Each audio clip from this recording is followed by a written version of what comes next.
Hello Internet, this is Housecat with a K, and we're back with Judge Dredd. I know I said in the original comment that I wouldn't be using level select cheats and I'd try and go through it in one go. However, it doesn't seem like there's a definite bonus.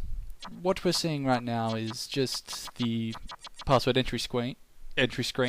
Nothing special, just giving you guys a quick run through it and what goes on.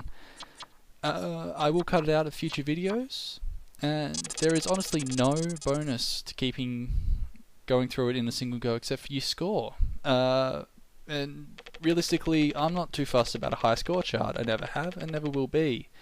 Possibly why I don't get the achievements function in your Xbox 360. Anyway, this is Mission 2, Aspen Prison Colony, referenced in the movie. Judge Dredd actually has a level here, a mission here. Riot breaking out, possibly an extension of the block riot after all those perpetrators, all three of the ones I didn't kill. That's probably an exaggeration, but I can't be bothered.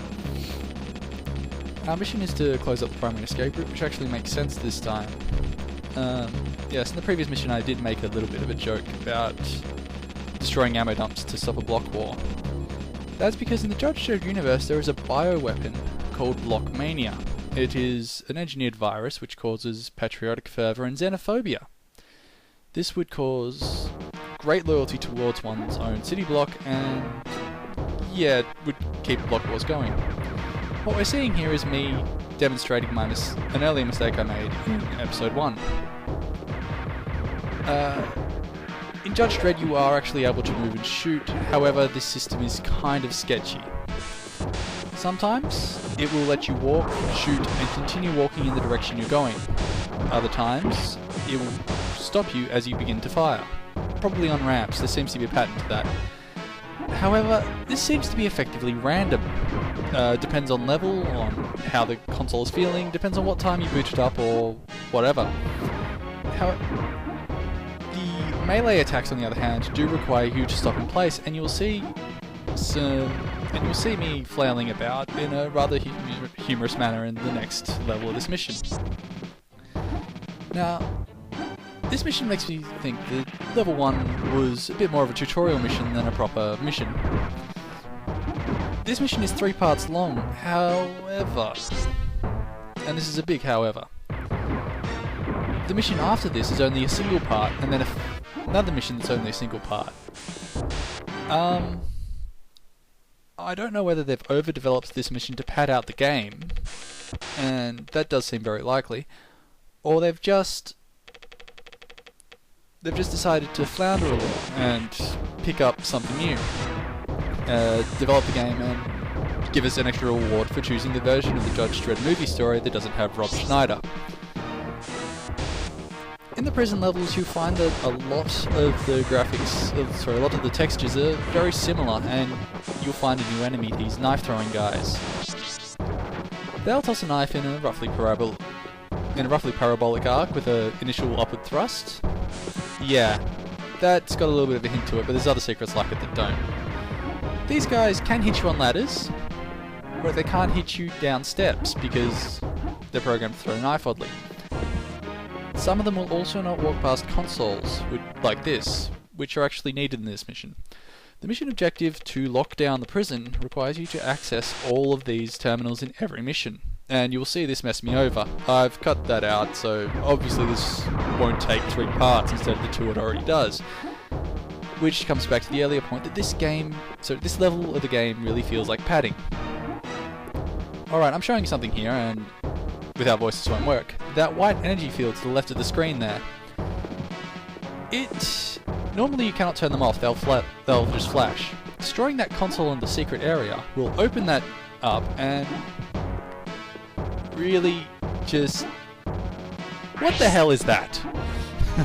I ran away because it's an instant hit that takes down about a quarter of your health. If anybody knows a way to kill it, say it in the comments, but I haven't been able to find one in the few times I've played through this mission. Those heavy blast doors will not open until the objectives are complete, like I've said before. A nice touch though is in the prison missions they close again once you're past them. This is presumably to stop inmates escaping, despite the fact we're pretty much just killing them all. Sorry, sentencing.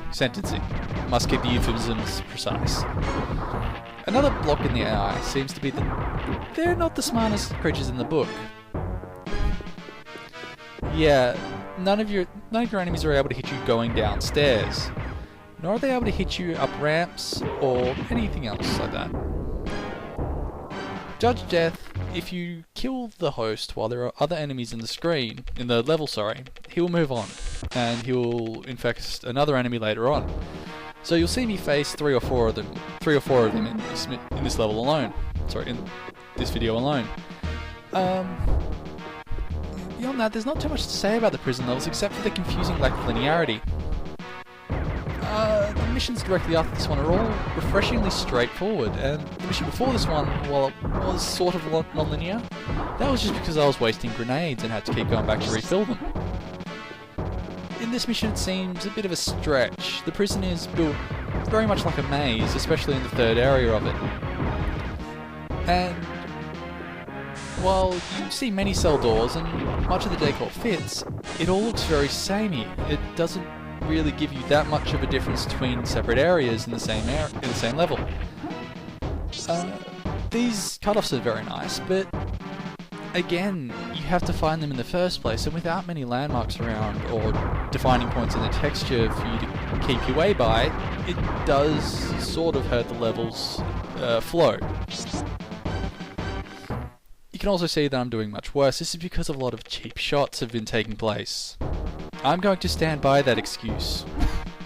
No, I'm not the best gamer in the world. I love video games and I play them a lot, but I am not the best. As you will see by me walking into an obvious vent trap. These vent traps appear to be based off the incinerator area, the incinerator section of the movie, where they were running away from a fireball going into the incinerator. No, I don't get it either.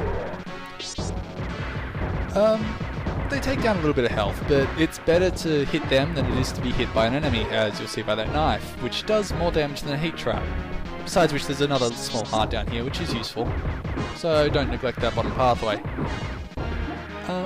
Again, on score, sentencing or arresting all perpetrators isn't really that big a mechanic. All it does is add a bonus to your score at the end of the level, and the two levels immediately after this one at least do not feature an arrest function, or at least none of the enemies will surrender themselves for arrest. Just clearing the way. That's the exit for this area of the mission. Another knife thrower. They're really the enemy that gets my goat the most. You'll just watch me be a smartass about this one though. Straight down, arrest, easy. That's what I liked about the first mission. Those ladders were everywhere.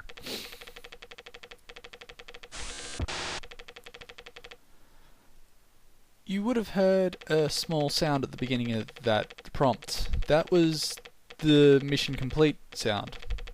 These terminals act like any other once you've activated them. I'm going to mission status here, which you get to by pressing A, as the prompt said. It gives you the location, your primary mission, your secondary mission, and the status of each. I do not know where the last two enemies are in this map. I presume it counts as that bug that attacked us. But it also gives you your score and current health, which you can also get from Dredd status. Kind of redundant. You'll see me trying to smart-ass my way there, but it doesn't work, so I just jump back, dodge the knife. They move like the Molotov cocktails of the first level boss, minus the splash damage, and there's only one of them at a time. They're easy enough to trace.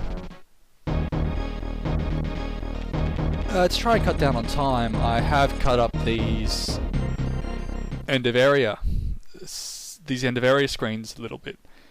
This isn't in an attempt to pull one over on you like I'm using a different score screen or anything. This is just to cut down on time. Now for everyone's favourite part of any shooter game, the sewer level. Oh god. Well, this sewer level is at least open up in areas. A lot of it is closed in, and that's another problem with these prison levels. Dredd's best way to avoid damage is to jump, which I'm doing to demonstrate that you can actually stand on that scenery piece over there at the moment. Maybe I should have cut this area. Anyway, your best way of avoiding damage in this game is to jump over the enemy's projectiles or over the enemy themselves, because they can't shoot upwards, most of them can't even attack upwards. And the shotgun guys can't even attack before the muzzle of their own gun. Those ladders. I'll get onto them later. Eliminating your ability to jump in these areas by making them closed in, especially back there in those small hallways where there was a shotgunner, in those closed areas, you lose your best defense, and that causes a lot of cheap damage. These ladders too will also cause a lot of cheap damage. As you saw earlier, they can be fallen down. You can fall down them.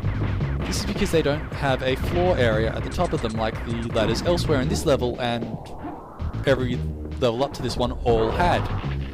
The next level continues this trend of not having a floor space over them, so I presume this is meant to be your introduction to them and learn them. But the next mission also has these tightened corridors, and the prison level does feel like a giant sewer level minus the rats.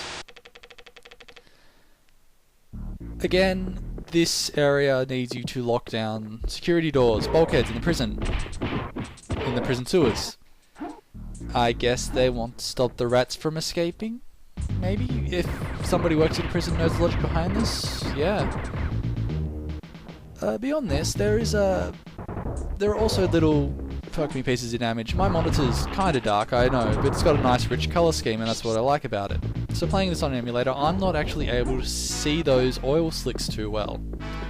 And the fact that you cannot see them once they drop past the water level, you can see where I'm going with that. Also, this ladder isn't visible on your first run through here, so you may end up backtracking. You'll see me continue to try and cheese these enemies out, and that's the easiest way to preserve your health for the final boss of each mission. Alright, this episode's about to end. I'm uploading the other episode as we speak. I am literally, yeah, I'll see you guys after the jump. This is Housecat with a K. Be back in a second.